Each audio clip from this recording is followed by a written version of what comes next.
Hello guys, welcome back to my YouTube channel. It's me Meera. നല്ല മഴയാണ്, ഭയങ്കര മഴയാണ്. മോളെ സ്കൂളിലേക്ക് കൊണ്ടാക്കാൻ പോയപ്പോഴത്തേക്ക് ആകപ്പാടെ മഴ പെയ്ത് നനഞ്ഞിട്ടുണ്ടായിരുന്നു. അത്രയ്ക്ക് മഴയാണ്, നല്ല തണുപ്പും. അങ്ങനെ മോളെ സ്കൂളിലൊക്കെ കൊണ്ടാക്കി ഒന്ന് വന്ന് TV ഒക്കെ ഒന്ന് ഓണാക്കി നോക്കിയപ്പോഴാണ് ഒരു ഞെട്ടിക്കുന്ന വാർത്ത കണ്ടത്. ആ ഒരു സൗമ്യ പീഡനം ചെയ്ത് കൊന്നു കളഞ്ഞിട്ടുള്ള ആ ഒരു സൗമ്യൻ്റെ കൊലയാളിയായിട്ടുള്ള ഗോവിന്ദചാമി കണ്ണൂർ സെൻട്രൽ ജയിലിൽ നിന്ന് പുറത്ത് ചാടി പോയിട്ടുണ്ട്. ഇന്ന് രാവിലെ വെളുപ്പിന് 1:30 ആയപ്പോഴാണ് ഈ ഒരു ഗോവിന്ദചാമി ജയിൽ ചാടി പോയിട്ടുള്ളത്. എന്നിട്ട് രാവിലെ 5:30-6 മണി വരേക്കും ഈ ഒരു ജയിലിലുള്ള ആരും തന്നെ ഇത് അറിഞ്ഞിട്ടുണ്ടായിരുന്നില്ല. അപ്പോൾ ഒന്ന് നോക്കണേ, നമ്മുടെ ഒരു കുറ്റവാളികളെ താമസിപ്പിക്കുന്ന ജയിലിലെ ആൾക്കാരുടെ ഒരു ശ്രദ്ധ നോക്കണേ. ഒരു 24 മണിക്കൂർ CCTV പോലും വാച്ച് ചെയ്യാൻ അവിടെ ആളില്ല.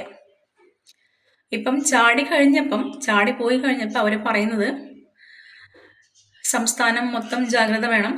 കാരണം ഇത്രയും നാളും ജയിലിൽ കിടന്നതിൻ്റെ ഒരു ഫ്രസ്ട്രേഷൻ ഗോവിന്ദചാമി ആരുടെ മേലെ വേണം തീർക്കാം.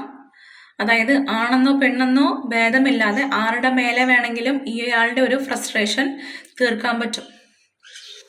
അങ്ങനെ ഒരു സംശയത്തിലാണ് ഇപ്പോൾ പോലീസ്. അതുകൊണ്ട് തന്നെ കേരളം മൊത്തം തെരഞ്ഞുകൊണ്ടിരിക്കുകയാണ്. അന്യ സംസ്ഥാനങ്ങളിലേക്ക് ഇയാൾ ചാടിപ്പോയിട്ടുണ്ടോ എന്നുള്ള കാര്യത്തിൽ ഇപ്പോഴും അന്വേഷിച്ചുകൊണ്ടിരിക്കുകയാണ്. ഓരോ ട്രെയിനും ബസ്സും ഒന്നും വിടാതെ പോലീസുകാർ പരക്കം പാഞ്ഞ് അന്വേഷിച്ചുകൊണ്ടിരിക്കുകയാണ്.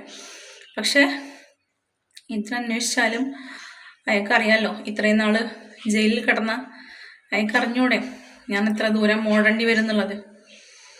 അയാളെ ഈ ഒരു ഗോവിന്ദചാമിയെ മുമ്പ് പരിചയത്തിലുള്ള, അതായത് കസ്റ്റഡിയിലെടുത്ത് ചോദ്യം ചെയ്ത ആളായിട്ടുള്ള പോലീസ് ഓഫീസേഴ്സൊക്കെ പറയുന്നത് കുറ്റവാളിയാണ്, ആരെയും എന്ത് വേണമെങ്കിലും ചെയ്യാം, ഒരു കുറ്റബോധവും അയാൾക്ക് തോന്നാറില്ല.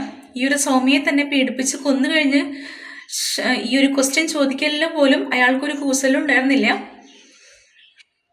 അയാൾ പറഞ്ഞൊരു വാക്കാണെന്ന്, പാൽപ്പായസം കണ്ടിട്ടുണ്ടെങ്കിൽ ആരെങ്കിലും അത് വിട്ടിട്ട് പോകുമെന്ന്.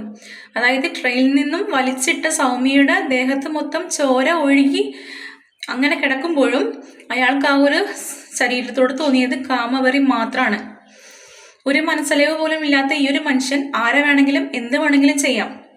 സോ എല്ലാവരും ഒന്ന് കരുതിയിരിക്കുക. ഇയാളെ കാണുകയാണെങ്കിൽ അറിയിച്ചു കൊടുക്കാനായിട്ട് TV ഫുൾ ന്യൂസാണ് കാണിക്കുന്നത് ഇപ്പം. എങ്കിലും പറയാതിരിക്കാൻ വയ്യ, ഇത് ആ ഒരു ജയിലിലെ ആൾക്കാരുടെ വീഴ്ച തന്നെയാണ്. കാരണം ഒരു 24 മണിക്കൂറൊക്കെ ഒരു CCTV നോക്കാനുള്ളൊരു സംവിധാനമൊക്കെ ആ ഒരു ജയിലിൽ വേണ്ടതായിരുന്നു. കാരണം ഇത്രയും ഭയപ്പെടുത്തുന്ന കുറ്റവാളികൾ അതിനുള്ളിലുണ്ടാകുമ്പം അതുപോലത്തെ ജാഗ്രത അവിടെ കാണിക്കേണ്ടതായിരുന്നു. ഇത് പോലീസുകാരുടെയും ജയിൽ അധികൃതരുടെയും ഒരു വീഴ്ച തന്നെയാണെന്ന് പറയാതിരിക്കാൻ വയ്യ. പറയുന്നവർ ഈ ഒരു ഗോവിന്ദചാമിയെ പറ്റി അത്രയ്ക്ക് കണ്ണിങ് ആയിട്ടുള്ള ഒരു വ്യക്തിയാണ് ഈ ഒരു ഗോവിന്ദചാമി എന്നാണ് എല്ലാവരും പറയുന്നത്. സോ പിടികൂടാൻ കുറച്ച് ബുദ്ധിമുട്ട് അനുഭവിക്കേണ്ടി വരും എന്നാണ് പറയുന്നത്. എങ്കിലും കേരള പോലീസ് പല ആൾക്കാരെയും ഇതിനു മുമ്പും പല കുറ്റവാളികളെയും ഇതിനു മുമ്പും അന്യ സംസ്ഥാനങ്ങളിൽ പോയി പിടിച്ച് കൊണ്ടുവന്ന ചരിത്രമുണ്ട്. അതുകൊണ്ട് തന്നെ പിടികൂടാൻ കഴിയും എന്നുള്ള പൂർണ്ണ വിശ്വാസത്തോടെയാണ് കേരളം മൊത്തം പോലീസ് ഇപ്പം അരിച്ചു പെറുക്കിക്കൊണ്ടിരിക്കുന്നത്. എന്തായാലും പെൺകുട്ടികളും ആൺകുട്ടികളും ആരാണെങ്കിലും ഒന്ന് കരുതിയിരിക്കുന്നത് നല്ലതായിരിക്കും. കാരണം ഇത്രയും നാളും ജയിലിൽ കിടന്നതിൻ്റെ ഒരു ഫ്രസ്ട്രേഷൻ, അതായത് ആ ഒരു മനസ്സിൽ അടക്കി വെച്ചിട്ടുള്ള ആ ഒരു വെറി തീർക്കാൻ ഗോവിന്ദചാമി എന്തായാലും ശ്രമിക്കും. സോ ഒന്ന് ജാഗ്രതയായിട്ടിരിക്കുന്നത് നല്ലതായിരിക്കും. അപ്പം എൻ്റെ ചാനലിലെ വീഡിയോസ് കാണുന്ന ആൾക്കാരാണെങ്കിൽ, പുതിയതായിട്ട് കാണുന്ന ആൾക്കാരാണെങ്കിൽ എൻ്റെ ചാനലൊന്ന് കയറി നോക്കിയിട്ട് വീഡിയോസൊക്കെ കണ്ടിട്ട് ഇഷ്ടപ്പെടുകയാണെങ്കിൽ ഒന്ന് സബ്സ്ക്രൈബ് ചെയ്യണം, ലൈക്ക് ചെയ്യണം, ഷെയർ ചെയ്യണം, കമൻറ്റ് ചെയ്യണം. അപ്പോൾ പുതിയൊരു വീഡിയോ ആയിട്ട് വരുന്നതായിരിക്കും. ബൈ.